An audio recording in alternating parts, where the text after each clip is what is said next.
Hello, everyone. Today, I want to tell you an incredible story about how English took me to my dream, my passion, and my success. If you have big dreams, to become a doctor, engineer, lawyer, businessman, or anything great, then you need English 100%. There is no doubt about it. English is spoken by 1.5 billion people around the world. It is the language of travel, business, and the internet. If you don't speak English, you might miss big opportunities, like getting a better job, making international friends, or enjoying movies and books in their original language. But don't worry, you can start learning today and become part of this global community. If I can learn English and achieve my dream, you can too. My name is Sophia, and I am from Brazil. I was born in a small town in Brazil. My family was not rich, not poor, just middle class. We had enough to live, but we couldn't afford luxuries. My parents worked very hard every day. My father was a taxi driver and my mother was a school teacher. They always told me, education is the key to success. Since I was a little girl, I had only one dream, to become a doctor. I still remember the moment that changed my life. I was 10 years old. I was in the hospital because my little brother was very sick. He had a very high fever and we were scared. My parents were crying. Then a doctor came. He was calm, confident, and full of kindness. He smiled and said, "Don't worry. I will take care of your son." I watched him work. He checked my brother, gave him medicine, and spoke with so much knowledge. And then, after a few hours, my brother's fever was gone. He was safe. At that moment, I knew. One day, I will become a doctor and save lives. But as I grew up, I realized something terrible. If you want to become a doctor, you need English 100%. All medical books are in English. All medical research is in English. Even in my country, doctors needed English to study, to communicate, to work in hospitals. And my English was terrible. I went to a public school where they taught very little English. I knew basic words like, "Hello, how are you?" But when I saw a full English sentence, I felt lost. I remember in school my English teacher asked me, "Sophia, can you read this sentence?" I looked at the book.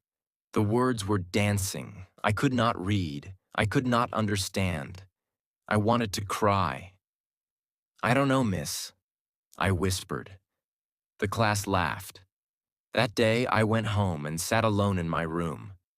I thought, how will I become a doctor if I can't even read a simple sentence in English? I felt hopeless. But then something happened that changed everything. One evening, my father came home tired from work. He sat next to me and said, "Sophia, what is wrong? You are always sad these days." I looked at him and said, "Papa, I want to become a doctor, but my English is bad. Without English, I cannot study medicine." My father was quiet for a long time. Then he said, "If English is stopping you, then learn English. Go to a place where everyone speaks English." I was shocked. "But Papa, we don't have money for that." He smiled and said, "We don't have much, but we have enough. Your dreams are important." That night, my parents and I sat together and talked about the best place to learn English. Why did we choose Canada? 1. Everyone speaks English. I would have no choice but to speak English every day. 2. Great education system. Canada has the best schools for learning English. 3. Multicultural and friendly people. People in Canada are warm and kind to international students. 4. Affordable compared to other countries. Studying in the USA or the UK was too expensive, but Canada was possible. It was not an easy decision. We were a middle-class family. My parents had some savings, but not much. They made a huge sacrifice. They used almost all their savings to pay for my flight, my English school, and my first few months of living in Canada. Before leaving, my mother held my hand and said, "Sophia, we are giving you everything we have. Promise me, you will not give up." I had tears in my eyes. I hugged her and said, "I promise, Mama." And then, with one suitcase, a little money, and a big dream, I flew to Canada. The moment I landed in Toronto, Canada, I felt like an alien. The weather was freezing. In Brazil, it was always warm, but here, my hands were like ice. The food was strange. I missed my mother's homemade Brazilian rice and beans. The people were nice, but they spoke so fast. And then, the biggest problem, English. At the airport, a man asked me, "Hey, do you need a taxi?" I panicked. I did not understand. I just smiled and said, "Yes." He said, "Where to?" I had no idea what he said. My brain stopped working. Finally, I showed him the address on my phone. That night, in my small rented room, I cried. What am I doing here? I can't understand anything. How will I survive? For the first time in my life, I felt completely alone. The next day, I went to my English language school. The teacher smiled and said, "Welcome, everyone. Let's introduce ourselves." When my turn came, I stood up. My hands were shaking. I said, "My name, Sophia. I, from Brazil." I wanted to say more, but my mind was blank. My words were stuck in my throat. The teacher smiled, but I saw some students laughing. I sat down and felt humiliated. That night, I made a decision. No matter how hard it is, no matter how many mistakes I make, I will learn English. I made a plan. I promised myself, I will do everything possible to become fluent. And that was the beginning of my English learning journey. I still remember my first few weeks in Canada. It was like stepping into a new world, exciting but also terrifying. Everything was different. In my country, I understood everything. Here, I felt like a baby learning how to speak. Before I tell you how I improved my English, let me tell you about the strangest things I noticed in Canada. No school uniforms. In Brazil, students wore uniforms. But in Canada, children wore anything they wanted. Some wore pajamas to school and nobody cared. People don't touch much. In my country, we hug, kiss on the cheek, and stand close. But in Canada, people like personal space. If you hug someone without asking, they feel uncomfortable. Weather changes in seconds. 1 minute, it's sunny. The next, it's raining or even snowing. Self-checkout in stores. In many supermarkets, there was no cashier. People scanned and paid for their own groceries. People say sorry for everything. Even if you step on their foot, they say sorry. I found that so funny. Food portions are huge. I once ordered a small meal at a restaurant, and it was like food for 3 people. But the biggest shock was the English. People spoke so fast and used slang I had never heard before. In school, I learned proper English, but in real life, people said things like, "Want to grab a coffee? Want to get a coffee? I'm down for that."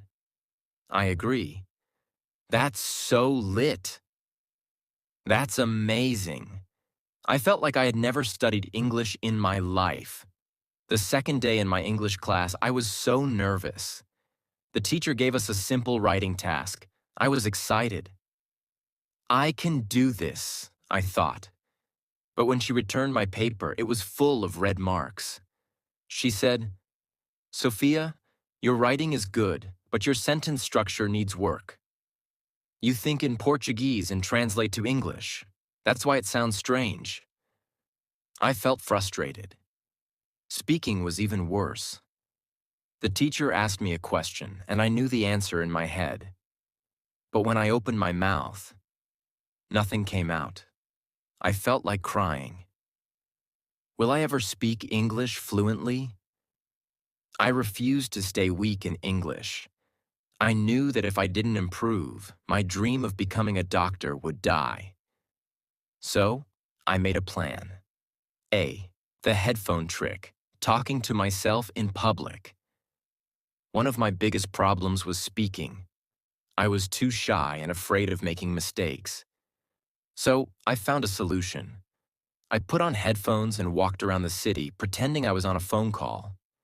But I was actually talking to myself in English. I described everything around me. I am walking on the street. The sky is blue. That woman is wearing a red coat. Now I am entering a cafe. I will order a coffee. This helped me think in English and practice without fear. B. The 3 new words rule every day. I learned 3 new words and used them in a sentence. C. No more subtitles. At first, I watched movies in English with subtitles. But then I realized something. I was reading, not listening. So I turned off subtitles and forced myself to understand. It was hard at first, but soon I started catching common words and phrases. One day, I went to a coffee shop and decided, today I will talk to someone in English no matter what. I walked to the counter.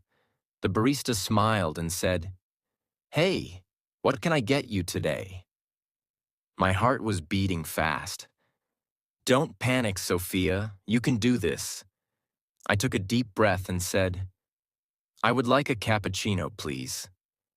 She smiled and asked, "Do you want it with almond milk or regular milk?" I understood her. I quickly said, "Regular milk, please." She gave me my coffee and said, "Here you go, have a great day." And I replied, "You too." It was a small conversation, but I felt like I had won a gold medal. That day, I realized something important. English is not about being perfect. It's about being confident. Learning English was one challenge, but surviving in Canada was another. Canada is expensive. Here's what I spent each month. Rent for a small room, $800. I lived with a roommate to save money. Groceries, $250. I learned to cook at home to save money. Transportation, $120. A bus pass in Toronto. Phone bill, $50. English classes, $500 per month. I worked part-time in a small cafe to pay my bills. It was tough. I woke up at 6 a.m., went to school, worked in the cafe, came home tired, and still studied English at night. I missed my family. I missed home. But every time I felt like giving up, I remembered my parents' sacrifice. I could not fail. The biggest turning point was when I stopped translating in my head. At first, my brain always did this. I hear a sentence in English. I translate it into Portuguese in my head. I think of an answer in Portuguese. Then I translate it back into English. This took forever. But after 4 months of daily English exposure, something amazing happened. One day I was in a grocery store. The cashier asked, "Do you need a bag?" And without thinking, I said, "No, I have one." "Thanks." For the first time, my brain didn't translate. I realized I was finally thinking in English. If you are struggling with English, here is my advice. 1. Speak every day, even if you are alone. Use the headphone trick like I did. 2. Stop translating in your head. Start thinking in English. 3. Talk to native speakers, even if it's scary. 4. Surround yourself with English. Change your phone, movies, and music to English. 5. Don't be afraid of mistakes. Mistakes help you grow. And most importantly, never give up. I still remember the day everything changed for me. The day I realized, wow, I can actually speak English. But before I tell you that story, let me take you deeper into my life in Canada. The struggles, the weirdest things, and how I finally started speaking English like a native. I had been in Canada for 6 months, and my English was improving. I could understand people better. I could order food without feeling scared. I could even talk to my classmates. But I still had one big problem. I was terrified of talking to native speakers. Why? Because they spoke too fast, used too much slang, and I always felt stupid when I didn't understand something. I avoided conversations. If someone asked me something, I would just say, yes, or, haha, yeah, even if I had no idea what they said.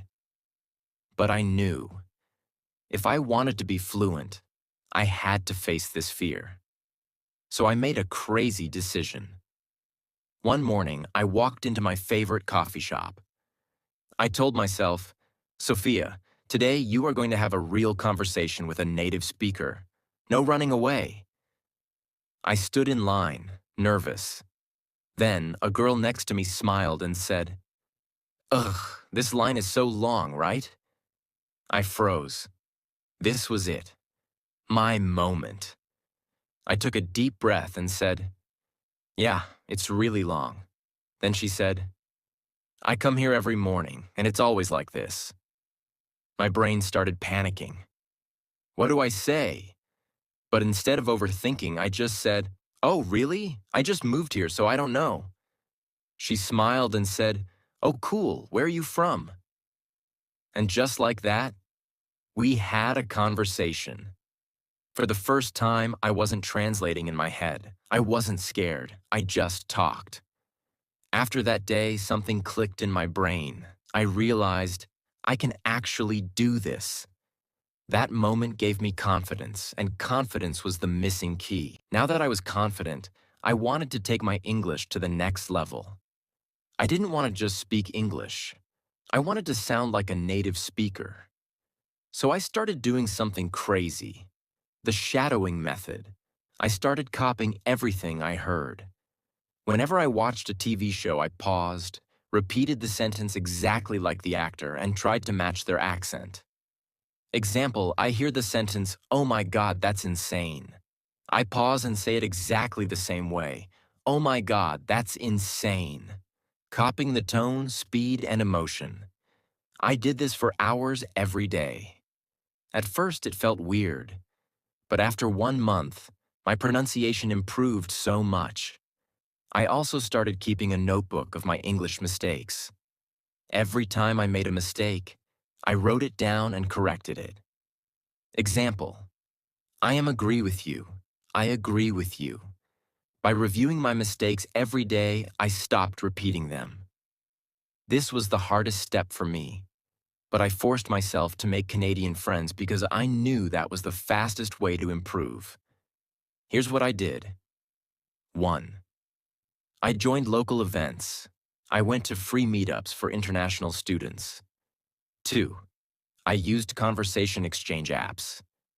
I found Canadians who wanted to learn my language, so we did a language exchange. 3. I talked to my coworkers. I stopped being shy and started chatting with them more. And guess what? The more I talked to real Canadians, the more natural my English became. Even though my English was improving, life was still hard. I was always tired. Studying English, working part-time, and cooking my own food was exhausting. I missed my family. I couldn't visit home because flights were too expensive. I struggled with money. Even after 6 months, I still felt broke all the time. One day, I had only $5 left in my bank account. I sat in my tiny room and cried. Why is this so hard? Am I making a mistake? Should I just go back home? But then I remembered why I was here. I didn't come all this way just to give up. So I wiped my tears and said, "No, I will make this work." And I did. I want you to imagine something. Imagine waking up every morning in a beautiful apartment, looking at the city skyline, drinking coffee, and thinking, I made it. I did it. I became the person I always dreamed of. That's my life now. But 5 years ago, I was a broke student, struggling with English, feeling lost in a foreign country. To get into medical school, I had to pass the IELTS exam. And let me tell you, it was terrifying. The reading section was full of long, confusing passages. The speaking section made me feel like I was being judged. The writing section was a nightmare. I studied every single day. I practiced writing essays. I recorded myself speaking. I read complicated medical articles. On the day of the exam, I walked into the room shaking. But then I told myself, Sophia, you didn't come this far to fail. You know this. You worked for this. So I took a deep breath and did my best. A week later, I got my results. I passed. I held the paper in my hands, crying, I did it. I actually did it. That was the moment I knew. Nothing could stop me now. With my IELTS score, I finally got accepted into one of the best medical universities in Canada. But guess what? The real struggle was just beginning. Medical textbooks were in advanced English. Professors spoke in complex medical terms. I had to write perfect reports and give presentations. It was 10 times harder than anything I had faced before. But I remembered something. If I can learn English, I can do anything. So I didn't quit. I recorded my lectures and listened to them every night. I made flashcards for difficult medical terms. I joined study groups and practiced explaining things in English. Every single day, I pushed myself. And with lots of hard work, I graduated as Dr. Sophia Williams. I walked across that stage, took my diploma, and looked up at the sky. This is for you, Mom and Dad. I made it. After graduation, I got my first job at a big hospital in Toronto. My first month's salary? $8,000. When I saw my bank account, I couldn't believe it. I remembered the days when I had only $5 left and had to choose between buying food or paying rent. Now, I could buy anything I wanted. But money wasn't the best part. The best part was saving lives. One day, a little girl came into the hospital. She was sick, scared, and crying. I held her hand and said, "Don't worry, sweetheart. I'll take care of you." Her mother looked at me with tears in her eyes and said, "Thank you, doctor." At that moment, I felt something I had never felt before. I wasn't just an English learner anymore. I wasn't just a student. I was a doctor, and I had earned this. Now listen to me carefully. I know many people say, accept yourself as you are. I disagree. You should never accept being weak. You should never accept being average. You must change yourself, not for society, not for your friends, not for your family. Change yourself for you. Because let me tell you something. Nobody is coming to save you. Not your parents, not your teachers, not your boyfriend or girlfriend. Only you can change your life. When I was struggling, I could have made excuses. English is too hard. I don't have enough money. I'm not smart enough. But I didn't. I looked in the mirror and said, Sophia, stop making excuses. It's time to work. And that's exactly what I did. If you're still here, it means you want more from life. So let me give you the real truth. Learn English like your life depends on it. Because it does. If you want a great career, you need English. Stop being lazy. Get up. Open a book. Watch English videos. Do the work. Put yourself in uncomfortable situations. Talk to strangers. Make mistakes. Embarrass yourself. That's how you grow. Today, I live in a beautiful apartment in downtown Toronto. I wake up every morning feeling proud of myself. I drive my dream car. I travel to different countries. I help my parents financially. And most importantly, I love my life. But remember, I wasn't born lucky. I created this life by working for it. And you can too. If you're watching this video, you have two choices. 1. Close this video and do nothing. Stay the same. Keep making excuses. Keep dreaming but never acting. 2. Start working on yourself right now. Learn English every day. Improve yourself. Change your life. The choice is yours. If you choose the second option, then subscribe to this channel, like this video, and let's start your journey today. Because trust me, when you become the best version of yourself, it feels like the world is in your hands. Now go, change your life.